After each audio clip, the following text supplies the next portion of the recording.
A very special good afternoon to you. Let me recognize first our head table, and they will be introduced individually, but distinguished panelists, and permit me to single out a very special guest, Dr. or Professor Paul Mosley. Let me extend a very warm, and I mean that literally, welcome to him. He has come from Manchester, England, and I hope he's been able to defrost a bit because there was some snow. So please warmly welcome Dr. Mosley to St. Lucia. Welcome to St. Lucia and welcome to Sir Arthur Lewis Community College. So like I said, you'll be hearing more about Dr. Mosley later on in the discussion. Let me recognize the presence of our management team, our faculty, and of course our students. Thank you so much for being here. This is the start of our activities for the Nobel Laureate Festival 2019. Today we are going to be engaged in our academic discourse with persons representing community and the college. Today, the moderation will be done by Dr. Anthony Felissier, who's the Dean of the Division of Teacher Education and Educational Administration. So this is my time. Without further ado, please, I'll hand over and give a warm welcome to Dr. Anthony Felissier, who will take over the reins from now.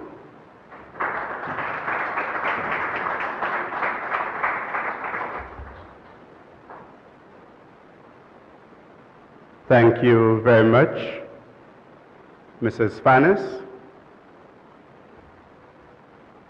management team, faculty, students, distinguished panelists. Welcome to this discourse, an interesting one as we look at the role of academics as a force of social change in the society. Critical to this discussion, of course, we look at our term academics, force, and social change. To bring this discussion, this discourse to life, I'd like to introduce the panelists. We welcome Professor Paul Mosley from the University of Sheffield, who has worked both in academia and in government. So he has a combination of the two. A pleasant welcome to Dr. Veronica Simon, who has lectured and worked at Sir Arthur Lewis Community College and is now the head of the UE Open Campus in Lucia. Our third panelist, attorney at law and an activist for change in the education system. So we're expecting Mr. Levy Herald to spike it up a bit this afternoon. And of course, this discussion is needed because persons are always asking, with all the money invested in education, with the sometimes interesting and impressive salaries that academics receive, what are they really contributing to our society? How are they contributing? Another possible question, are they contributing to the society? And this afternoon, through our panelists, and of course, we invite the audience to engage in this discourse. Let us hear what you feel about the topic at hand.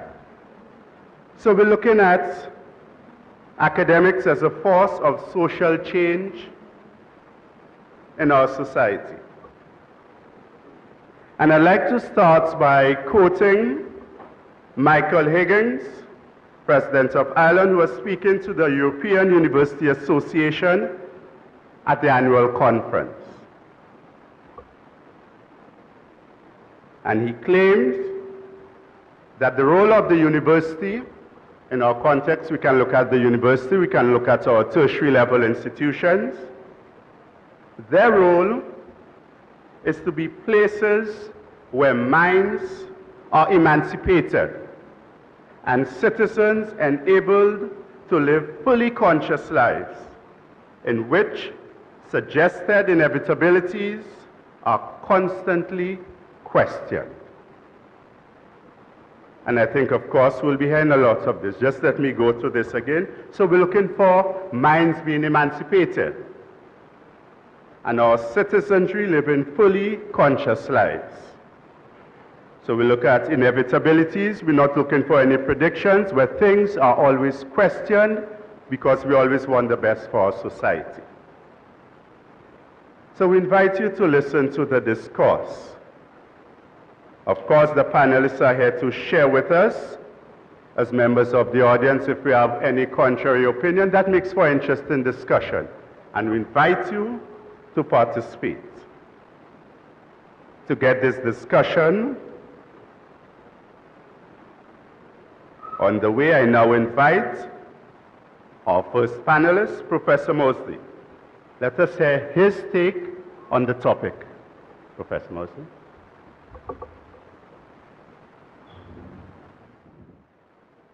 Thank you very much for the invitation to try and summarize Arthur Lewis's contribution in 5 minutes. Lewis was one of the greatest development economists that there has ever been, and the first development economist to receive the Nobel Prize. He received it for insights which still, I feel, aren't properly understood, and which he managed to develop before he or anyone had access to the kind of statistical support, econometric support, which we take for granted these days. So it was a remarkable achievement. In fact, he discovered his basic principles of development working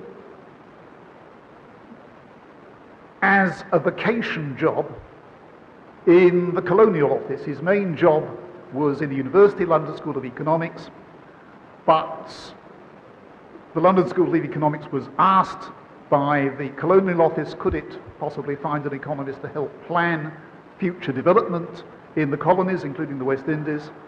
And they said, well, Lewis is from the West Indies, so why don't you have him? And just working within the Colonial Office files on not only the West Indies, but also the material on Africa and Asia and the Middle East, which he had available, he came up with 4 basic ideas about how to do development. He hadn't even been asked to do this. He'd simply been asked to be the secretary for a committee, but here were the 4 basic ideas. Number 1, you have to build up the savings capacity of developing countries, because without savings, there is no investment in equipment and in infrastructure, and therefore there's no development. Number 2, this isn't going to happen spontaneously, and in particular, it's not going to happen as a result of depending on exports of raw materials such as sugar and bananas. There needs to be a shift into industrialization, and that will require interference with the market. It's not going to happen spontaneously.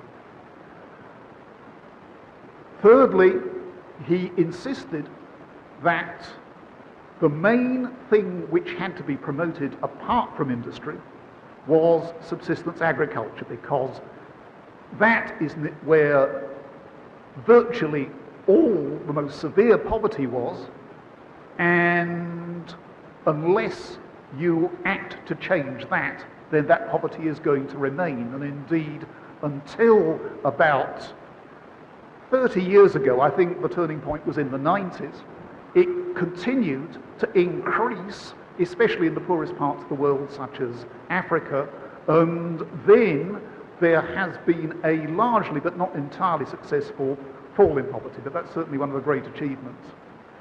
And then the fourth basic proposition is the one which I think is at the heart of our discussions today, which is that he insisted that education needs to be extended from the few to the many, and the focus of that education has to be on applied subjects, technical education, including technical education in agricultural production, so there's a link between that and the principle I've previously mentioned. And also, there needs to be a focus on primary education over other levels of education, because it is in primary education that you manage to reach the most people at the beginning of the process. And yes, obviously there needs to be graduation into the other levels as well, but if you want to focus, then primary education is the best. So, those basic propositions he formulated ages ago in the war, Second World War years, 15 years before completing the papers and books which won him the Nobel Prize. But nonetheless, those works which won the Nobel Prize were based on the four propositions which I mentioned. And arising out of all that, he then began to be asked, well, can you please come and advise us being not only the governments of the West Indian Islands, but also many African countries, and notably Ghana, which was the first African country to become independent, and places in Asia and Latin America as well. He was asked, can you tell me how we apply your four principles in this particular country? And if these principles were so good, then you would expect that he would have been welcomed everywhere, and that would have led to development. Now, in 5 minutes, I haven't got much time to elaborate on this, but briefly, this was not the case. And in particular in Ghana, which in many ways was one of the most promising places for development because it already had quite an educated population, racial discrimination was not as bad there as it was elsewhere in Africa. In spite of that, Arthur Lewis fell foul of the president of the time, Kwame Nkrumah, and after 1 year of trying increasingly unsuccessfully to impress his four basic principles on Nkrumah, he quit after 1 year of 2-year contract and said, sorry, I can't do any better than this. Then, to give you just one other example, he came back home to the West Indies, as many of you will know, became Vice-Chancellor of the University of the West Indies, and whilst there, he took leave in order to attempt to create, or rather support, the Federation of the West Indies, which at the time was seen, I think sensibly, as a good way of trying to overcome the fact that the West Indies is a set of small islands with small markets and therefore high costs of production, and so if you can achieve federation, as has now been done with CARICOM, then you can get around that problem. But once again, although his advice was based on these four principles which I mentioned, he didn't get very far. In fact, he was never told the federation cannot happen, but he wasn't able to get enough money for it, and so by now he was so exhausted that he simply accepted the first job offer which came his way, which was at Princeton University in the United States, one of the top 5 universities in the world. And from then on, his life took a completely different course. He abandoned all attempts to persuade, all attempts to advise other governments.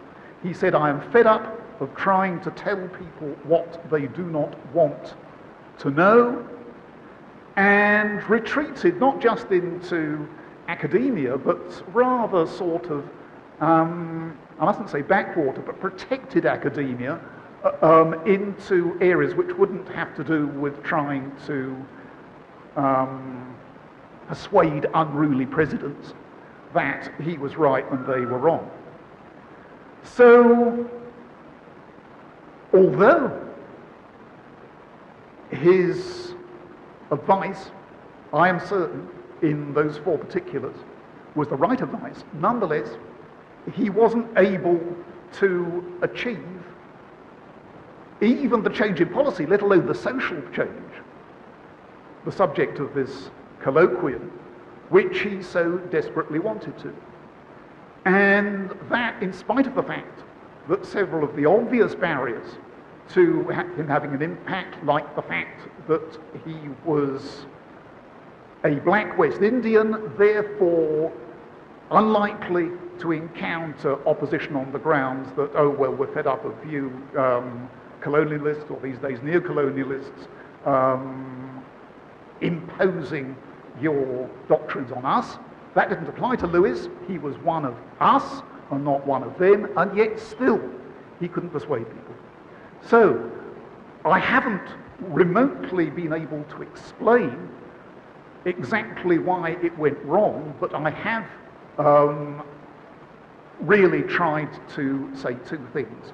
One, there are a set of principles for sensible, pro-poor, egalitarian economic development, and these are very strongly influenced by what Lewis taught us, yes, 70 years ago. But 2, it is not just a question of saying these are the principles and now all you've got to do is to implement them. It's not even a question of providing sufficient money to achieve that. It's also a question of winning over the minds of the governments of those countries. In other words, a question of politics rather than economics. And there is no simple solution, I don't think, to how to effectively change minds of vested interests. So, sorry that's been short, but I had better leave it there.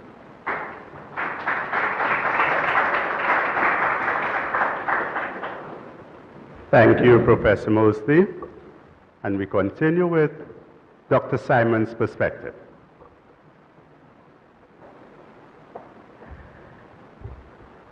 Fellow panelists, colleagues, students, good afternoon. I'm going straight into my take on it. The role of academics as a force of social change. Traditionally, academics have been perceived as forerunners of social change. And this social change was often fueled by new insights and information gained by way of systematic, rigorous, and documented research and analysis. And I know that the students here can relate to that. Whether social change comes about formally by way of policy from the top, or informally by way of push from the ground, it was inevitably the result of new ways of thinking, new findings, or new discoveries, and new constructs which were put forward by academics. So the role of the academic was intrinsic to both avenues of change, from the top and from the bottom. You follow? And I'm aiming this particularly at the students, once a teacher. However, a new divide between academia and public thinking has become a source of great concern to institutions of higher learning everywhere, and I'm sure here at Sir Arthur and at Sheffield as well. For example, a 2015 Pew Research Center study reported an alarming chasm between the views of scientists on one side and the views of the public. And they cited some everyday examples. For example, while 87% of scientists accept that natural selection plays a role in evolution, only 32% of the public agree. While 88% of scientists think that genetically modified foods are safe to eat, on the other hand, only 37% of the public agree. And while 87% of scientists think that climate change is mostly due to human activity, only 50% of the public agree to that. So we see the conundrum immediately. There is a divide between academic thinking and the way in which the public sees things. So I think this is something that we might want to explore. So do we need to explore? Well, we do need to explore why there's this increasing dichotomy between much of society and those who are traditionally responsible for the pursuit of truth and rational deduction through rigorous research and collegial interaction. The fact that anybody can set up a supposedly legitimate and credible website and populate it entirely with misinformation that promotes negative social responses like xenophobia or any other irrational social behavior is serious cause for concern in academic circles. Truth and rational thinking seem to have been decimated by conjecture, opinion, the promotion of personal agendas, and a host of other motives continuously bombarding society through a range of media, whether social, digital, or print. In fact, social media seems to have become the source of information, or more often misinformation, for most people today.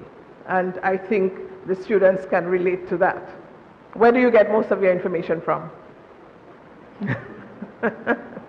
Now, this is major cause for alarm because essentially we are raising a generation of young people, and I understand you are now called Generation Z, or Z, who are beginning to believe that truth is whatever you make it. And academics are now faced with the challenge of reprieving or re-establishing their role in the face of such onslaught. How can we do this? I think it must primarily be by coming off the academic pulpit, where we mostly speak to each other through journal articles and conferences. And that's a fact, academic conferences. It must be, rather, through engagements such as this one, where we can examine our role dispassionately and without defensiveness. It must be through public discourse and commentary, without being apologetic for being perceived as political. We must meet people where they are, and we must demonstrate the value of critical thinking and challenging the status quo. This is particularly critical in our small island states, because if our academics do not take up their mantle, the mantle of their role as instigators and facilitators of transformational social change, then we can make absolutely no significant progress along our journey of decolonization. That's my take. Thank you. Thank you very much, Dr. Simon. And Dr. Simon explored some issues that we will interrogate a little further. And our third panelist, attorney at law, Mr. Levy Herald, the activist. Thank you, Dr. Felister. I'm not sure where I got that title from as activist. I suspect it's my friend zone. I call him my friend zone, friend and cousin, Dr. Phil Jones. Panelists, members of the faculty and students, I'm very pleased to see, and I recognize some of the college boys here, the faces of the college boys. One love. I would like to, I had a little presentation, I brought my evidence, but I thought that as I listened to the speakers that perhaps I would take a different approach, and I want to do a sort of mental post-its that I just want to pose for the moment, and perhaps we'll have the opportunity to elucidate a bit later. I think that the topic is crafted in such an inoffensive manner that it kind of speaks of a truism that we all can't really disagree. Of course, academics are supposed to play a role in social change. Who's going to disagree with that? But what I would like to speak to is the role that academics have been playing, perhaps in the past 20, 30 years, and the one that they are called to play today. So I'm going to pause this for a moment. When I was a kid like you guys, we used to be told that if you had democracy, you would have had progress and prosperity. And those who taught us, especially sociology and English or common studies, etc., and those who were part of the political class often would point towards Africa, and we would laugh at Africa, saying that they were with a stereotype, that these are people with bones in their noses and that sort of thing. And we would laugh at Latin America. We would say that because every second week there appeared to be a different coup d'etat happening in Latin America. But we had democracy. And we would laugh at the Eastern Europeans, and we were absolutely later stunned when the Berlin Wall came down, and we saw the state of much of the Eastern Bloc. In fact, I remember it very well, watching a program at the time I was at university, I believe, or college, looking at a program on Romania, in which the firing squad had been put to Ceausescu and his wife. And there was this program which looked at orphanages in Romania, because Romania was known for orphanages.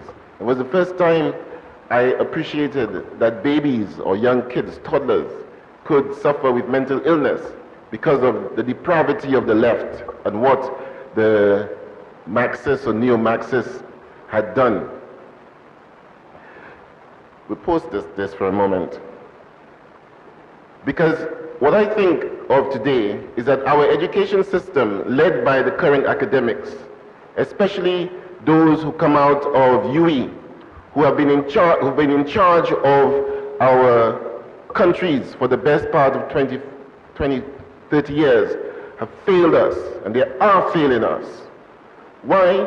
Because they are consumed by post-liberal, post-modern, neo-Marxist ideologies.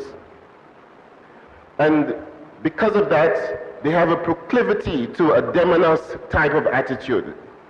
It has to be, and that is rooted in the thinking. Bourgeoisie, proletariat, and now they have this sleight of hand that it is, them and us, the haves and the have-nots. You educated, you have money, and we don't.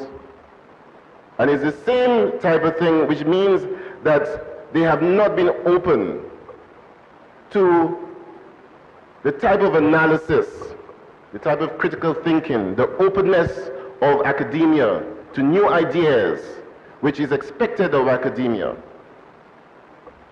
I want to read something to you. Hilary Beckles has posted on the UE website. He's the Vice Chancellor of UE. He says, under a section of the report which is called The Missing Link, Research and Innovation, the core function of universities in the past 2 centuries has been their direct contribution to the productive transformation and competitiveness of economies. Of course, so he accepts that. These processes are driven by the recognition that economic growth can be planned, attained, and sustained with the invitation and deployment of university-level inputs in the wealth creation process. The realization has resulted in the rational response of investing greater sums of capital in the university sector by the state and private participants in the economy. I'm going to make a comment on that. The sluggish recovery of Caribbean economies from 2007-2008 global financial recession is now evident. The English-speaking sector is the most sluggish of all.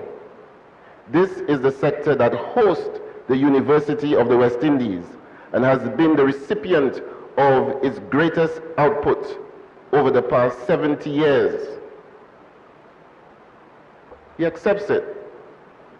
So if you have been the recipient for the past 70 years and our economy is failing, who is responsible?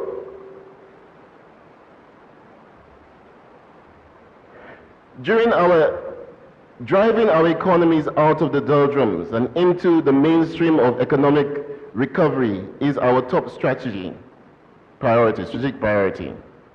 There is no competing objective. Other objectives are residual and contingent. Social justice matters, for example, in our context, are intricately bound to economic prosperity. Unless the region doubles its economic growth performance in the next few years, many social gains will be reverted and lost.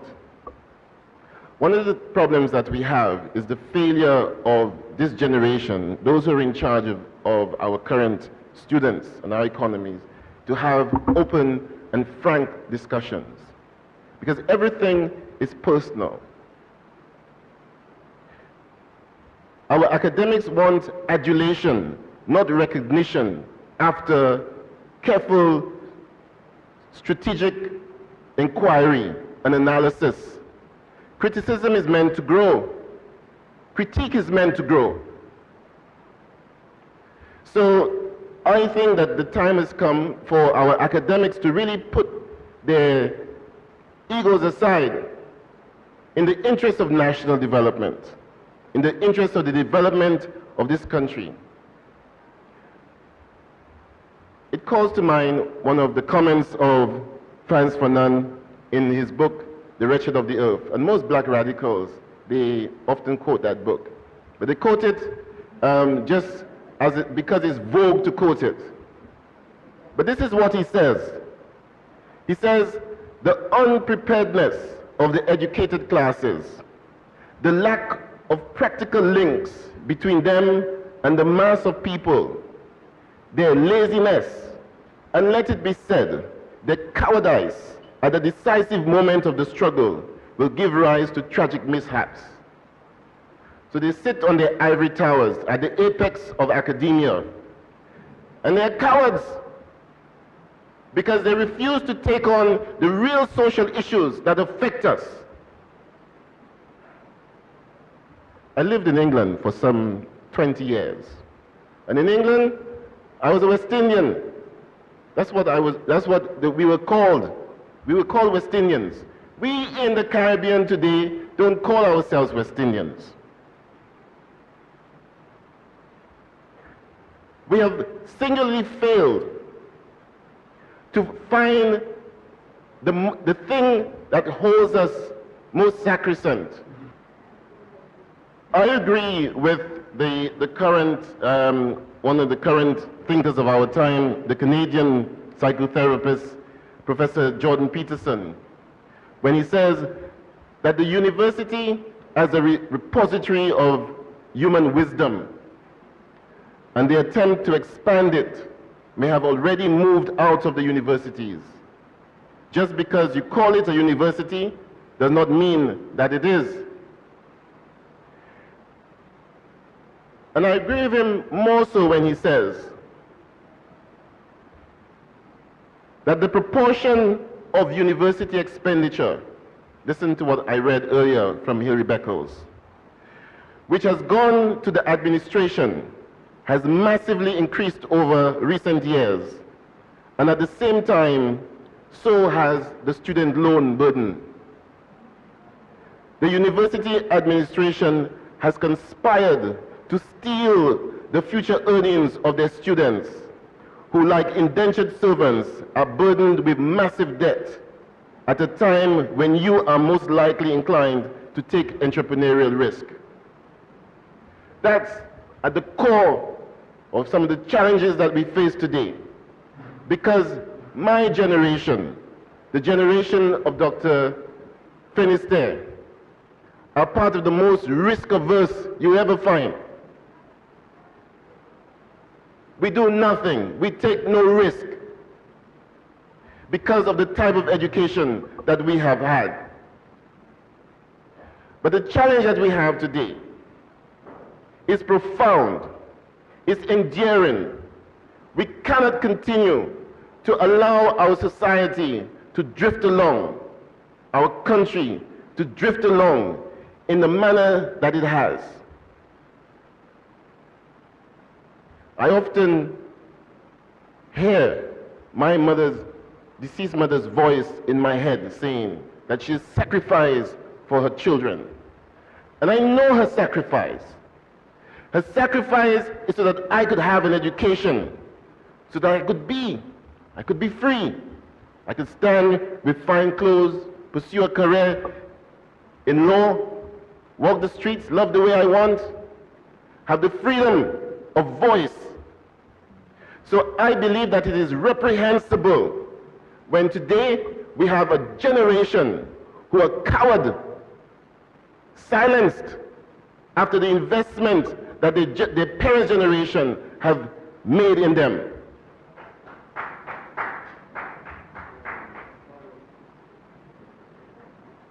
What are you afraid of? What are you afraid of, I say? What are you afraid of? You as teachers, you see that the education system is failing the kids. You see that your colleagues are not performing the way that they should, yet you blame the kids.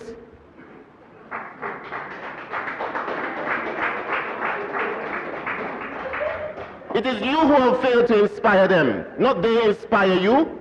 It is your job to inspire them, not they inspire you. When I was part of this institution, I remember one year, a member of the ANC during the apartheid years was supposed to have visited the college at the hospitality, I believe, of the trade union. And the extramural department, the conference room there, was packed to capacity for 2 hours with students. And the person didn't show. Look at it today. Look at it. Are we supposed to take pride in what it is today? I want to say to you that in 1862, and this I better conclude there, as lawyers, you know, we talk a lot, that Abraham Lincoln, attempting to convince Congress to pass the Proclamation Declaration, he had this to say to them. The Proclamation Declaration is what resulted in the emancipation of the slaves. And he had this to say: the dogmas of the quiet past are inadequate to the stormy present. The occasion is piled high with difficulty, and we must rise to the occasion. Our case is new, so we must think anew and act anew. We must disenthrall ourselves, and we shall save our country. I love that word, disenthrall. We must disenthrall ourselves. It's a similar expression to Bob Marley's "Emancipate yourself from mental slavery." Thank you.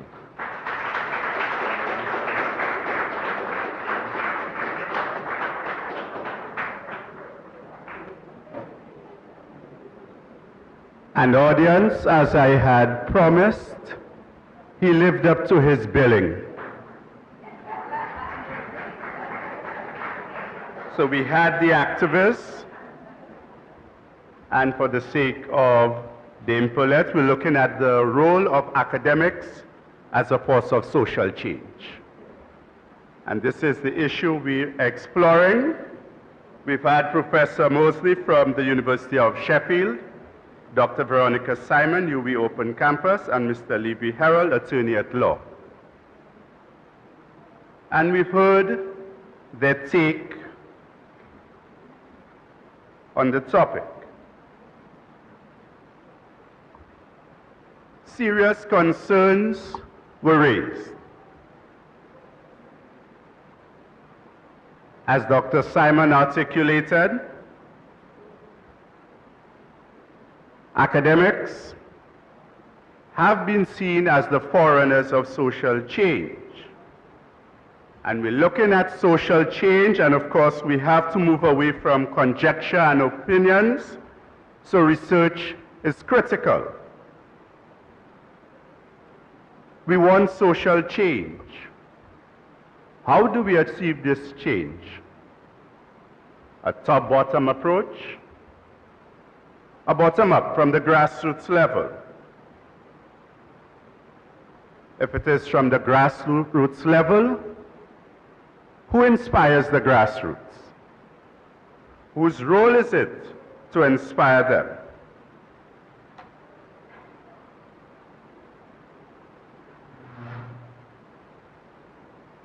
Mr. Herald thundered that our economies are failing. Who is responsible for this? We have a university system, we have higher education levels, where students are encouraged to think. The buzzword now in academia, as you prepare students for the 21st century, is critical thinking. So we've moved away clearly from just absorbing information and regurgitating during examinations. Can we argue it is academics or academia that is failing? Or should we advance the notion that it is politics that is at the root of it all? You have a group of students, I encourage them to think, we encourage them to argue to change the status quo. When we graduate those students and they're sent into society, how does society respond to those perceived radicals? We've had our history in the 70s, especially when you had persons leaving Jamaica with all their views of changing society. Because this is one role we said, where persons were seen as changing society. How were they viewed? The outcasts. We label them. Has society really changed? So when we're looking at the role of academics as this force for social change, Mr. Herald argues there's the failure of open and frank discussion. And of course, he looked at the practical links between academics and the ordinary. Are we up on our pedestals while disconnecting or not connecting at all? And at this point, I'll be calling on some of our panelists to give some take on this. We'll start with Dr. Simon. Thank you, Chair. Are we engaging, as I said in my piece, my short presentation, not enough? Are we ensuring that we sell ourselves correctly or appropriately in terms of what we actually do? Probably not. Hence the reason why there is so much misinformation and so much lack of information as to what universities and academia actually do and achieve. It's very easy to say, oh, universities are so expensive and they're extorting money, etc. But does anybody say that based on the actual cost of operating an institution of higher learning. There's a vast difference between operating an institution with 33 medical students, which is how the University of the West Indies began, as a college of the University of London, and operating an institution with more than 50,000 students today. I don't think that our grandmothers used the budget that we currently use just to live in their day. So naturally, you will have exponential increases in terms of cost. Put that vis-a-vis the role of a regional institution, and UWI is a phenomenon in that it is one of only 2 universities in the world that cover 17 separate countries. It is owned by 17 countries. Now that alone is an issue. Because you know that when you have a large family, there's always infighting. All right, so there's that. And of course, you have to also put it vis-a-vis whether or not the governments who have given the university the mandate of providing a certain amount of guidance and information which they would use to couch their decisions, whether they have not abandoned the university. To a large extent they have. You may not even conceive of the level of debt that the government has to the university. All governments in the region, well, with a few exceptions. But to a large extent, we have to determine who is ultimately responsible for ensuring, enacting, facilitating social change. So academics posit, academics advise, academics provide gathered information, data, and give their analysis of the data. But in essence, academics are not the decision makers in society. When the rubber hits the road, the decisions are made and the data is acted upon by the persons who are elected to make such decisions. Okay, the persons who create policy. In terms of, well, I noticed that Mr. Herald was really on UWI's case and saying that academics are almost ultimately responsible for everything that has gone wrong in society. Of course, without UWI, you would not have been here today, and I don't want to go into that. That's a long story. But at the same, neither would he actually, because he was probably taught by UWI graduates. But at the same time, we can look at failures in systems throughout society. The same questions that Mr. Herald was asking of UWI, I could ask of the law fraternity in St. Lucia. People have been hammering our lawyers as to why don't you speak up? Why don't you speak out about the conditions of our legal institutions? Why don't you speak up about the travesty that is bodily, where we have 16-year-old children in remand for years and years of their lives, the Boys Training Center, the various social functions of society. Where are the lawyers? And people look at the lawyer and we say the same thing. They are cowards. They are not speaking out because they're afraid of being targeted and losing business. We used to say the same thing about our doctors. Where are the doctors? Why are they not speaking out about the atrocities in the institutions that are supposed to care for our people? Where are the leaders in education, in ministries who create policy and who know that there are 5-year-old children by the river on a Tuesday morning and not in school? 10-year-old children who are walking to school without having had breakfast, and so on. It is a collective responsibility. And I don't think that we should take the easy road of blaming one sector of society for the absence of change and development. And I think to a large extent we are far from free of our colonial past. It haunts us all the time. We were taught to suffer in silence. This was the Christian doctrine, that came down to us. Accept your sufferings and your miseries, and because your reward is in heaven. And we took that literally, and we decided to sit and suffer and wait for such reward instead of challenging the status quo as we should. And this is what academia does. It doesn't matter whether you are neo-Marxist, Marxist, neo-colonial, whatever. Your role as an academic is to trouble the current narrative.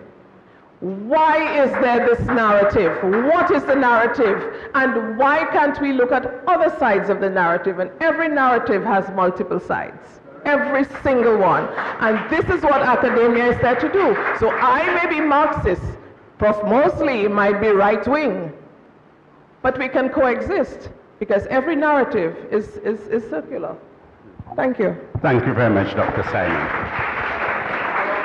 Professor Mosley, if you will. Yes.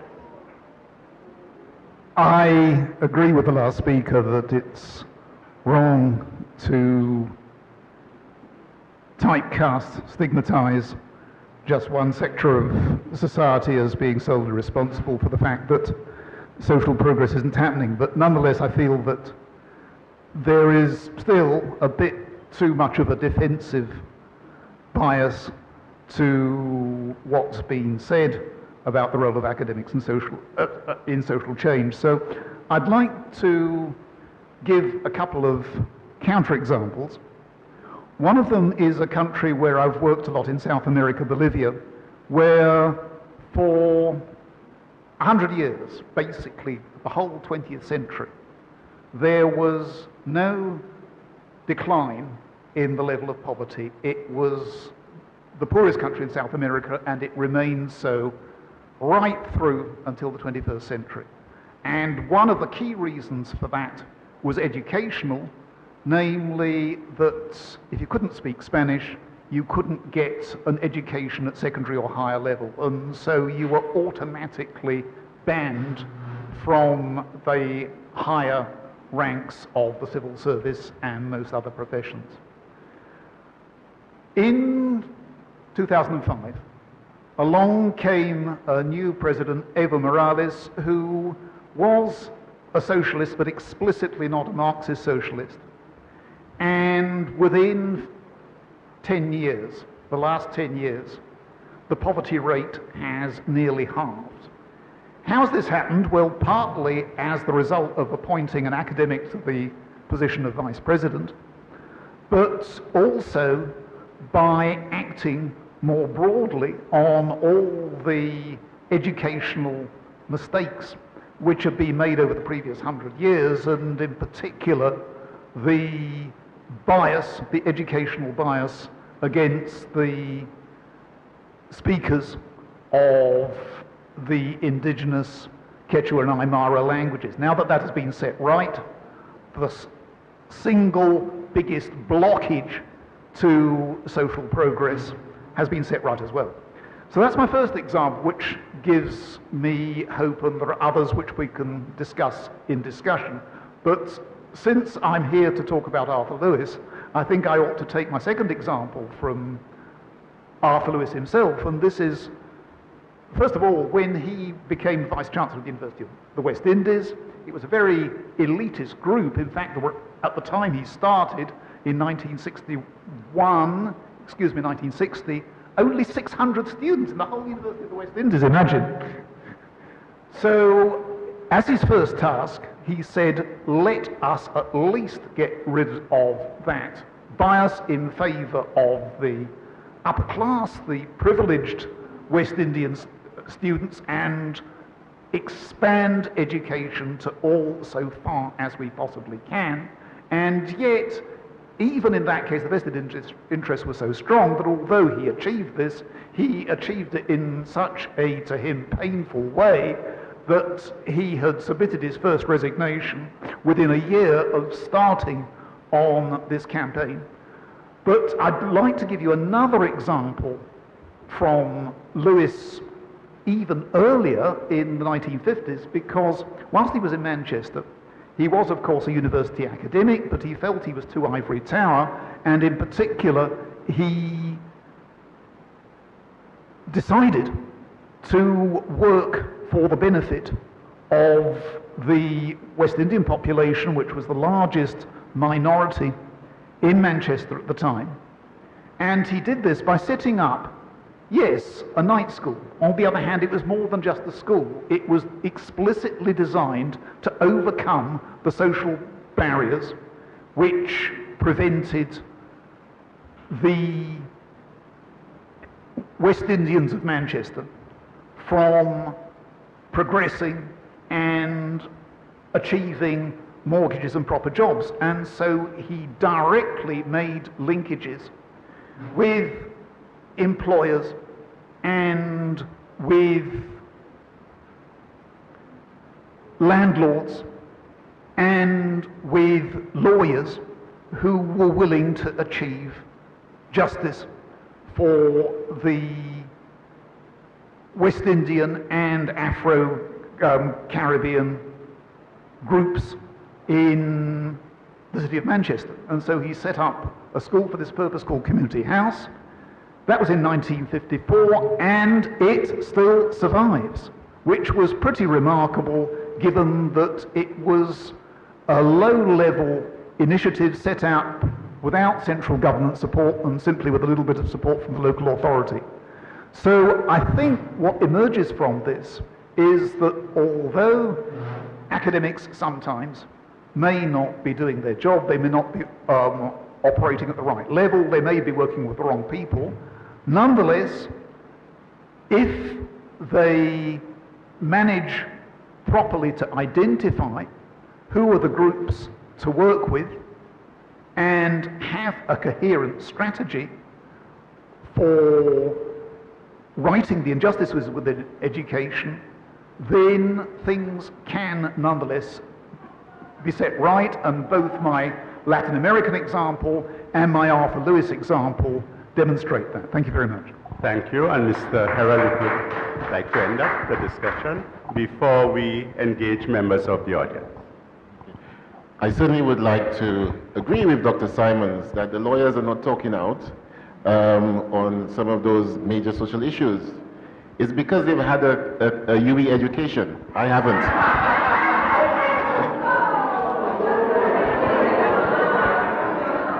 But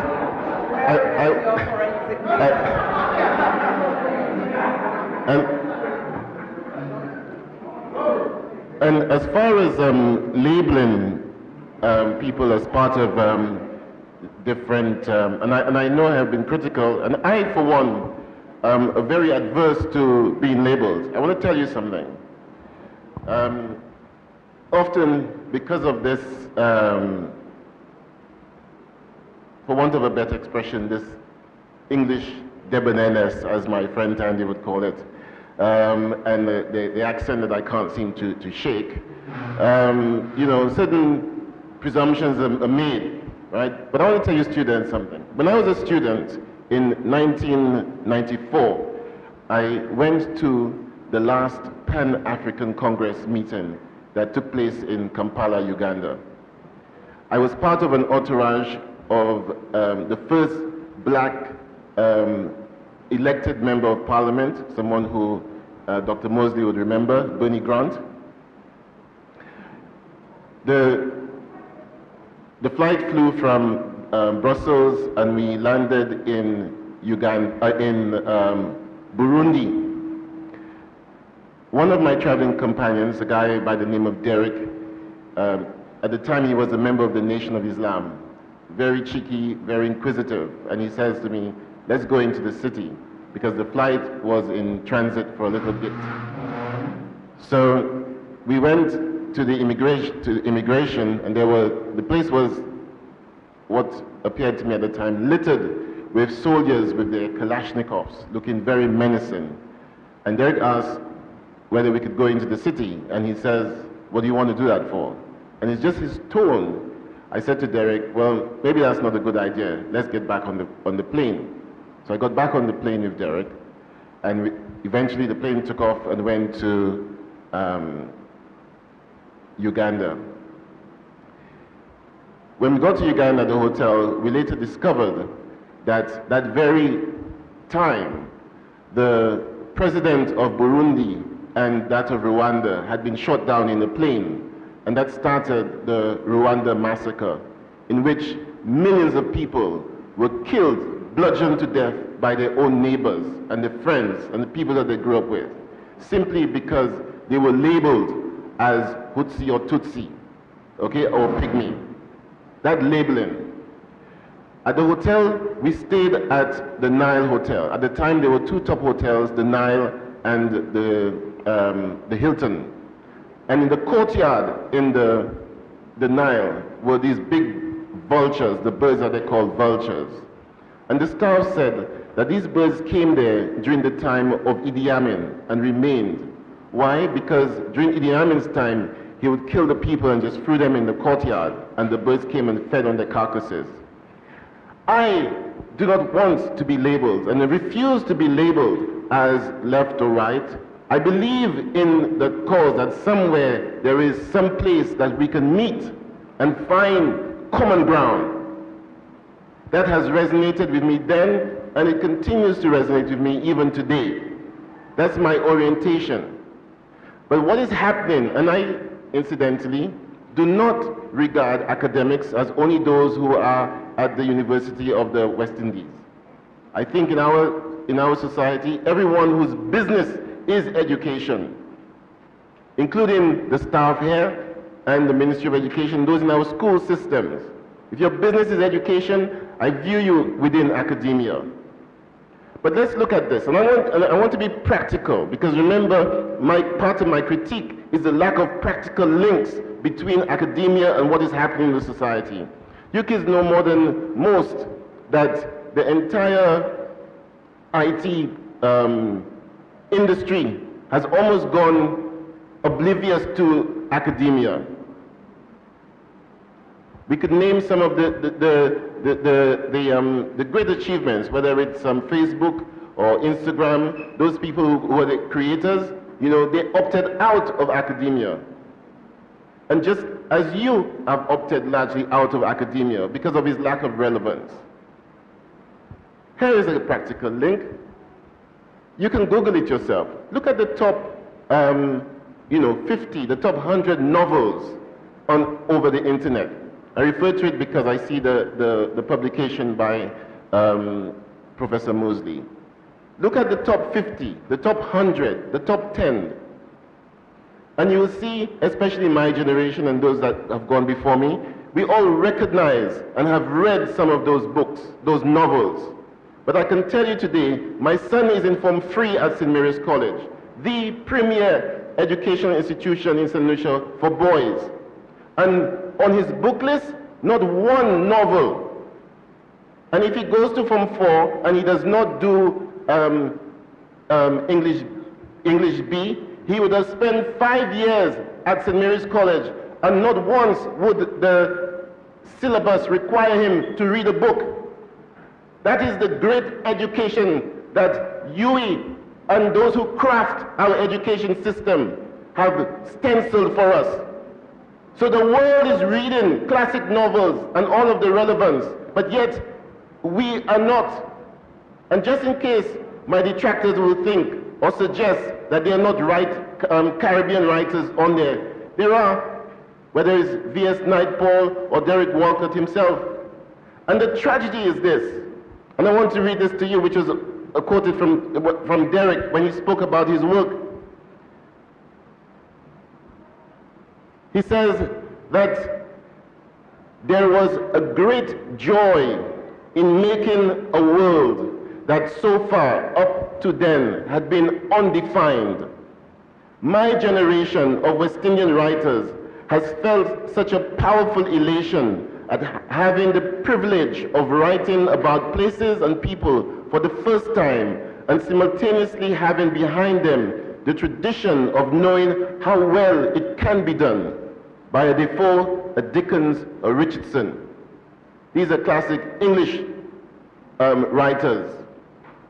So what people like Derek did, what people like Santoma did, they were the first to look around St. Lucia and define it, give description to it, so that this generation and future generations can appreciate it and that the world can appreciate it. And that is why someone like Joseph Brodsky, the Russian Nobel laureate, can say of Derek, for almost 40 years, his throbbing and relentless lines kept arriving in the English language like tidal waves, correlating into an archipelago of poems without which the map of modern literature would effectively match wallpaper. He gives us more than himself or a world. He gives us a sense of infinity embodied in the language.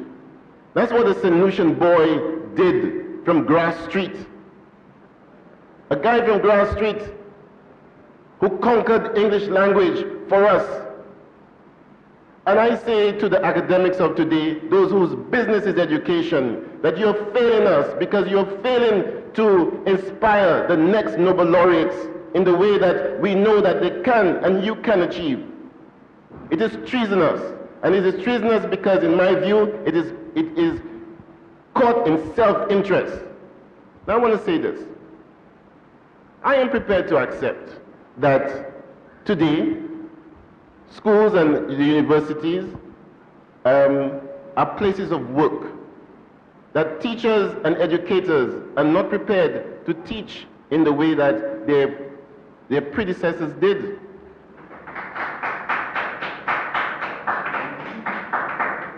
I am prepared to accept that today they need and they are demanding corporate salaries like us in the private sector.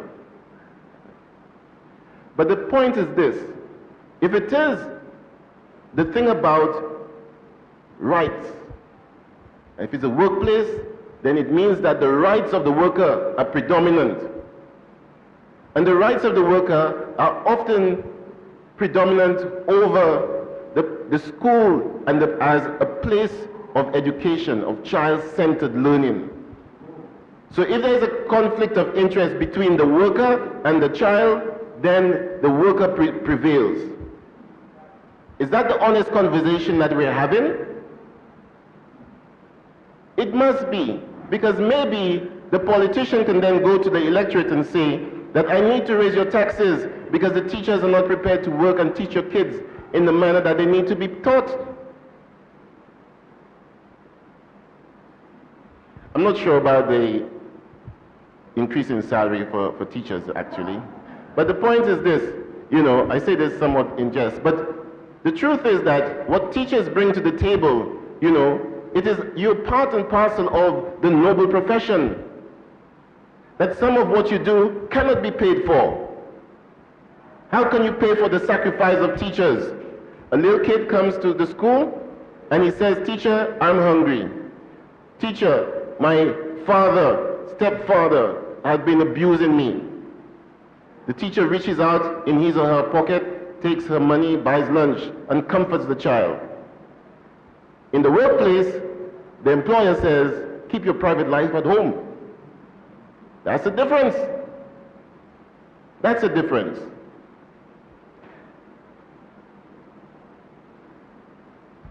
Maybe I should pause there. Thanks very much, Mr. Harold, and let's applaud our panelists. Thank you for lively discussion. And you would have realized we had a late start, so time is against us. At this point, we wish to engage members of the audience, and we'll have the microphone. We could get 3 contributions.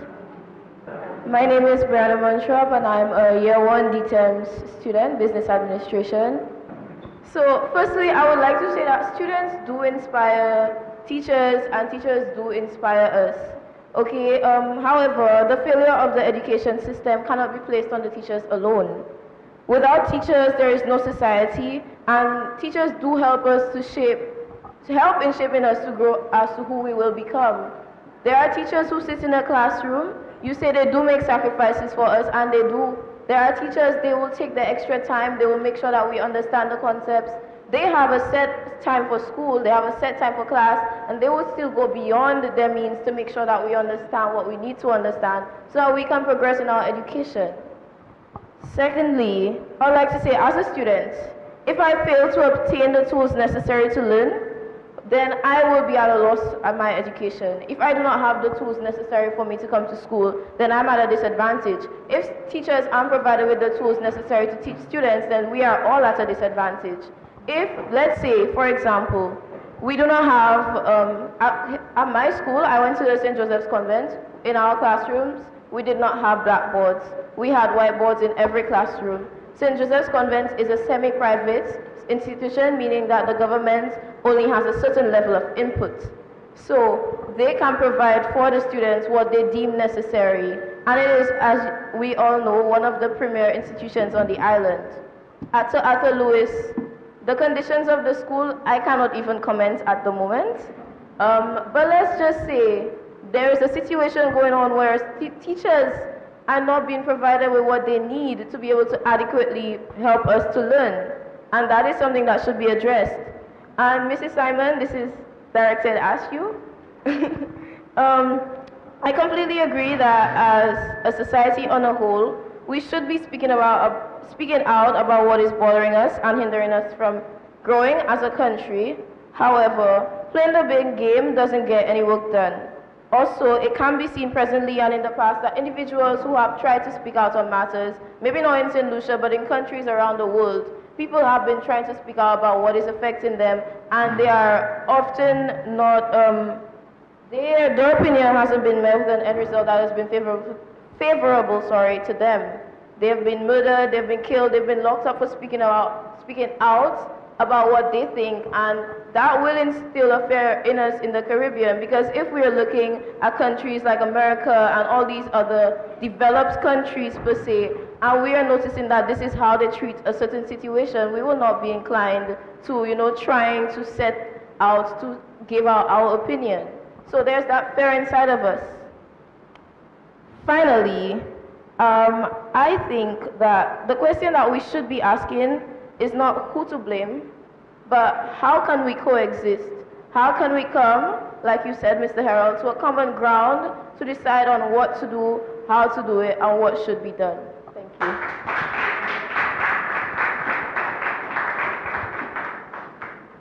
other contributions, members of the audience? Good afternoon. My name is Tracy George, and I'm a Spanish lecturer here at the Sir Arthur Lewis Community College. Interestingly, this year I've been given the task of teaching for UE. I'm doing a course on teacher education, and this morning one of the things that I was talking about was a relationship between teacher and student, and what is our role as a teacher. And one of the things that we discussed was, number one, motivation, and that was actually the most important point. And the point that when a teacher and a student have a very strong relationship and the teacher cares and she's trying to impart and inspire, then that is when the student wants to learn. So when you leave the classroom and you want to continue learning what you were taught in the classroom, that is when you are inspiring a student. Now it's interesting because Professor Morsley made a remark that's incredibly important. And I think that remark is one of the propositions of Sir Arthur Lewis, and that is where do we start with the education? And in terms of primary school, I think we're missing the big picture here. So the academics, which we are, starting from the few and educating the masses. Where do we begin? So we are now talking to students who are at a tertiary level of education. We need to start teaching critical thinking from the primary schools. The students have to start questioning what the teacher is saying, because yes, social media is spewing a lot of information out there. So all of the information that we were giving in the past, for example, who discovered St. Lucia, etc., now the young people know that the academics that wrote this information are not necessarily correct. So as academics, we're no longer teachers, we see ourselves as facilitators of learning. We are now asking the students to question what is written, but being critical thinkers from primary school. So what you see on social media, you read one particular person's trend of thought, but then again you read somebody else's, and you have an academic discourse, not at the tertiary level, but also at the tertiary level, but also at the primary schools, because there we can reach the masses. We can inspire these young people to make the social changes that they want. And once again, a principle of Sir Arthur Lewis. So one of the things that we do, which is a bit of a pro and con, many of our very seasoned teachers are at the primary school.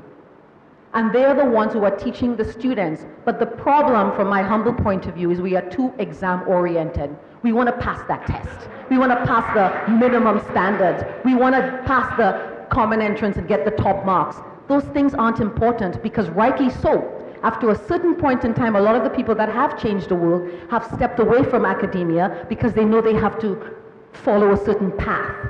So we have to teach our students, and I tell my students that all the time, I can make you pass that class. It's easy for me to get you a 1, but that's not what I want from you. I want you to get the 1, but when you leave my classroom, make a change.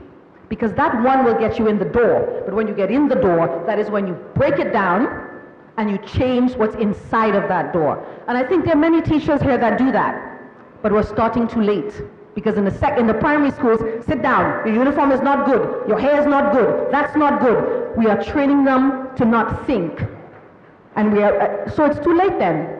So now they're no longer inspired and we've killed them. So when we get to your stage, you listen to everything that I say, and it's yes, miss, yes, miss, yes, miss. So perhaps we have to once again, and I will end with that, listen to Sir Arthur and start from the primary school. Teach them critical thinking skills. Teach them that yes, the exam is important, but what is important is social change. Thank you. Thank you, Mrs. George. And we had... Thank you, Claudia Sprayville, in the private sector, also sometimes in academic as well.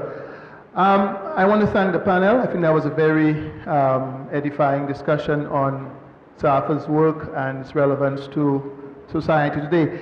For me, listening to all the panelists, what stood out is the fact that we have more education and we have less educated people, right? What I'm saying is this: I recall as a child growing up, you know, if you did 4 or 5 CXCs, you had a lot in those days. Nowadays, I'm sure all of you in this room, all the kids in Sir Arthur Lewis here, you have about 10 or 8 or 11 or 12, right? And they all 1s or 2s or A's and B's. The problem I see is that the system we have, and this is not a pointing the finger at the teachers or the students, but somehow the system which embodies everyone, everything, is failing us. Because we're getting all the 1s and 2s, we're getting 12 and 15 and 20 subjects. But what is going wrong is that in society, these very students become social misfits. I know an employer who said to me that, look, he hired someone who had like 4 degrees, a degree in trade policy, a degree in law, about 4 relevant degrees to a discipline. And that individual could not generate the output of someone out of Sir Arthur Lewis College with no degrees. Why? Because we are creating a generation of people who are taught to pass exams. I think the last speaker said this. This is what all this talk about critical thinking of the university, I'm sorry, it is not coming forth. Maybe there is a critical thinking taking place in classrooms. But if at the end of the day is an examination, go back to the same test exam thing, where you are told, do this question, and if it is right, you are a smart child, you get an A, you get a distinction. If not in our view it's wrong, you're failed. This is where we keep failing, right? Now, Sir Arthur Lewis, I'm a student of Sir Arthur Lewis myself, and I was quite fond of his work, a development of unlimited supplies of labor. I think he really saw, and I think you, Dr. Mosley, I think you made the point. Sir Arthur Lewis was frustrated by the politicians and policymakers he worked with. Because in his head, he could see what needed to be done in most of our countries. But the policymakers could not get it. Now, I think what comes out of this for me is that our academics need to be more like Sir Arthur Lewis. They have to be a little more cantankerous, a little more like the spirit of fight that Levy has. I know Levy has put a left hook on the university system. I am not going that route. I think the university has served, it has served a purpose, but I think it has to reform now, because we have reached a point where we're not creating the future St. Lucia, the future Caribbean that we want to see. We seem to be, I'm an economist, we seem to be at a kind of steady state of growth. Everyone else takes off. I was in Ethiopia in 2011, 2012, did some work there for the government. In no time, this economy started growing about 7 and 8% per annum, and is now taken off. China grew at about 7, 8, up to 10% on some occasions in the last couple of decades. And we're talking about economic growth from a base of about $1 trillion already, right? Not about economic growth, we're starting with $1 billion, okay? But growing $1 trillion by 6 or 7% a year is not a joke, okay? Compared to growing $1 billion. So, some economies have figured out what was good in South Louis's model.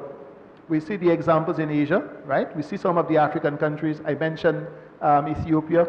The same is happening in Rwanda and 1 or 2 other countries. But in the Caribbean, we just seem to have this CARICOM constant talk and a kind of steady state growth of 1% and 0.5% and negative growth. Something is fundamentally wrong, and the thinking process has to be at the heart of it. So I think the university has a role, and we have to look at how you reform the university to make it more relevant, if that's going to be where most of our students will be mentored for development of our economies. Thank you. Thank you, Mr. Preville.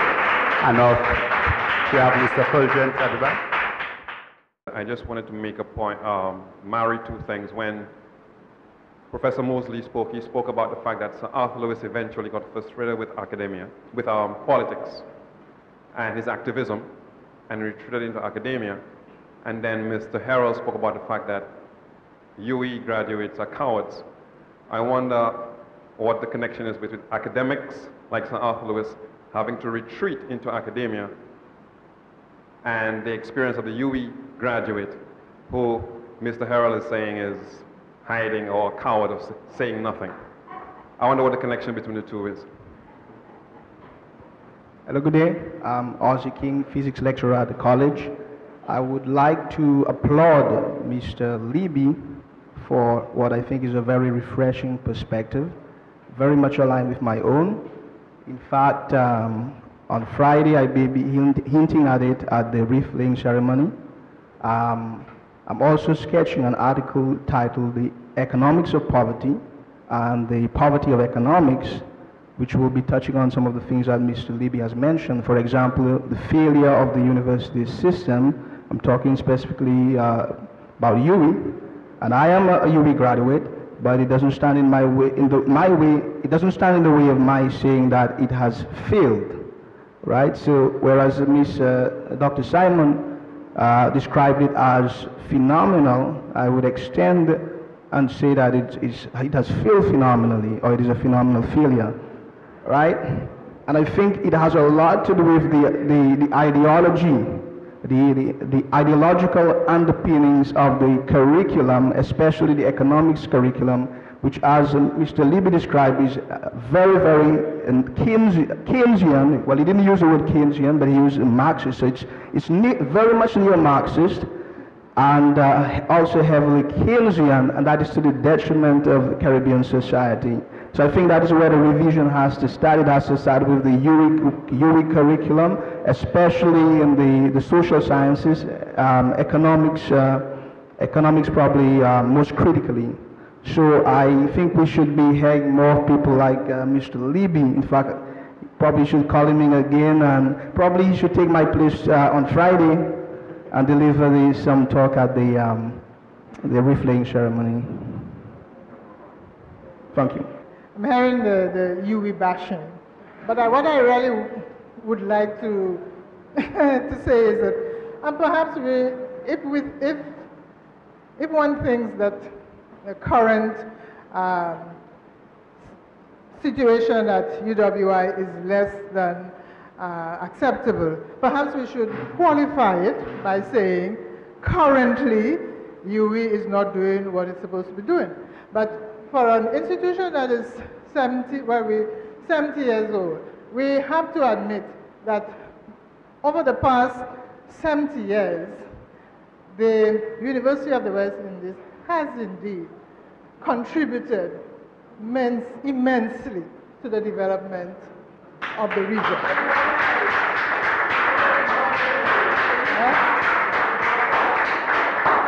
And I think perhaps what has changed is perhaps something that the current Vice Chancellor, Sir Hilary Beckles himself, noted, that perhaps currently, I mean, the the generation before, the persons who went to UWI in the 40s and 50s and 60s, they had a cause to fight for. But according to Sir Hilary, it would appear that currently there seems to be no cause strong enough for our generation, our region, to fight for. And I think perhaps that is the difference in the UWI that we, that formed to a large extent the current Caribbean region. So I just thought that I couldn't leave here being a UWI graduate myself.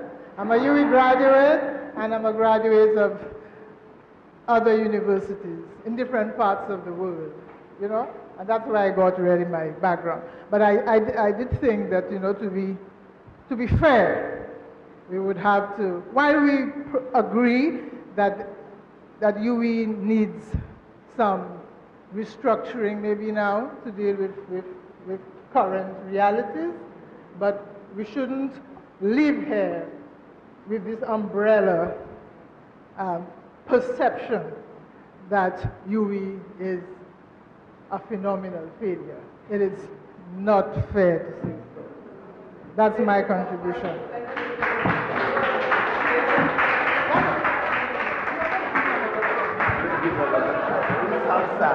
My name is Trouble. My middle name is Trouble. It's okay. Good afternoon. I'm glad to be here. I like the energy in the room. It's dynamic. Thank you, Livy, for living the niche for me. I love it. I love it. I love it. And by the way, Derek is also a UWI graduate. As you quote him, I was thinking of that. So something Robin and UWI does something that are good. I think truth lies not in the opposing forces, but in the reconciliation of the two. And what we need to try to do here is to reconcile all of these ideas. But what I notice is a kind of a bonsai kind of intellectualism in our age. It's not allowed to grow to its full potential and bear a lot of fruit. So we have a kind of bonsai, belle fleur, belle couleur, but we stay stunned, a kind of there's an ecstasy in the intellectual masturbation, but it's futile. And I think that's where we have to examine, because to measure is to know. You need the academics, so you must measure. But a mind all reason is like a knife or blade, according to Tagore. It bleeds the hand that handles it or that uses it. And again, in my mind, when you look at academia, it's necessary, but there's also something called the tyranny of the enlightened, or the tyranny of those who think they have reached the apex, as you say, of academia. So we need to guard against that. What I'm trying to do is to create a healthy equilibrium in the whole discourse that took place here this afternoon. I was listening carefully, applauding at times, but we need to try and find that healthy balance in what's the role of the academia, when you have to retreat, ebb and flow, when you have to move forward in advocacy and in dynamism and in activism, and when you have to just keep quiet and allow the politicians to do that. So it's that kind of healthy equilibrium that I'm seeking for. The other thing is a mind all reason or science all reason is not good for the soul. And that's not original. There's another philosopher who said that. But I like what I call the Socratic atmosphere here this afternoon, where we could go back and forth and reason and inject new ideas. It's healthy for this college. That's what university is all about, the school of higher learning, and I love it. But finally, I am very Franciscan in my philosophy, and I think that's what we need to factor in this equation as well, is do what is necessary, then do what is possible, and we'll find ourselves doing the impossible. One of the issues of our age, we want everything one time. We want to do the impossible before we do what is necessary. And I rest on that. I rest my case.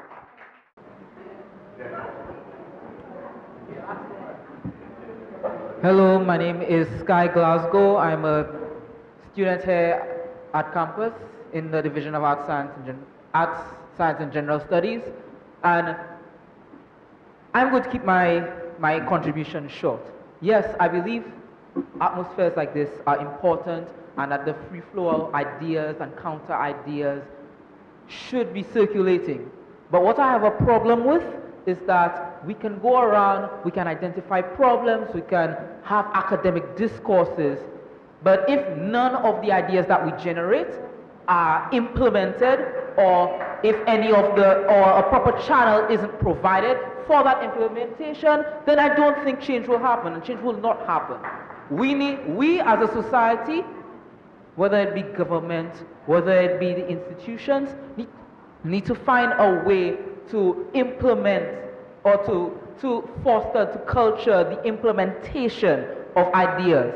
Because again, ideas are nothing without impact on society. Ideas are nothing without a means to permeate and propagate into society.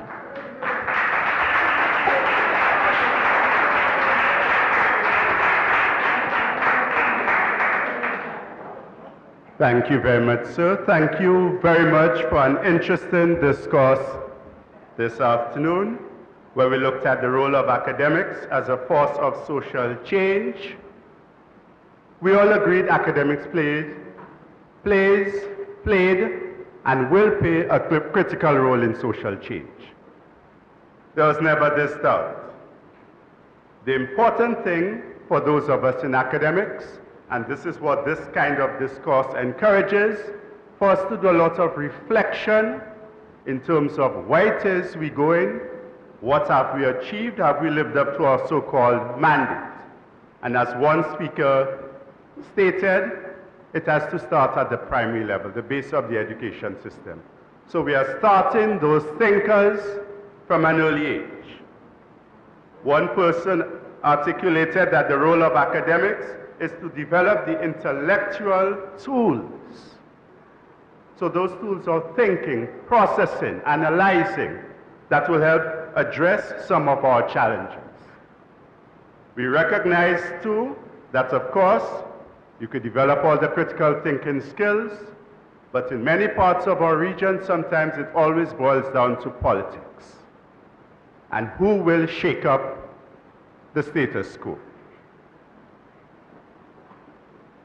It was unfortunate that one of our speakers mentioned that at our premier institution of learning for male students, the student did not get the literary exposure needed, which I find alarming, assuming that literature and those subjects were considered core at SMC. But again, when you look at it, we cannot in any way blame CXC or UB for this, because you're always given a curriculum, and the teachers are always free to select and choose the experiences of the students. So especially when we're looking at implementation, we have to do a lot of reflection in terms of, okay, this is what we're saying, we're creating the experiences for the students. What kind of experiences can we create given our Caribbean context? So thanks to all for an interesting discussion. Our panelists,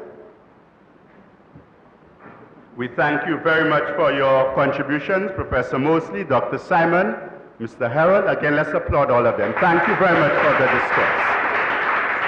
And notice one thing that is important, it is not a matter of pointing fingers or casting blame. Social change cannot be directed at one agency. It is a collective endeavor. Thank you very much. Good afternoon.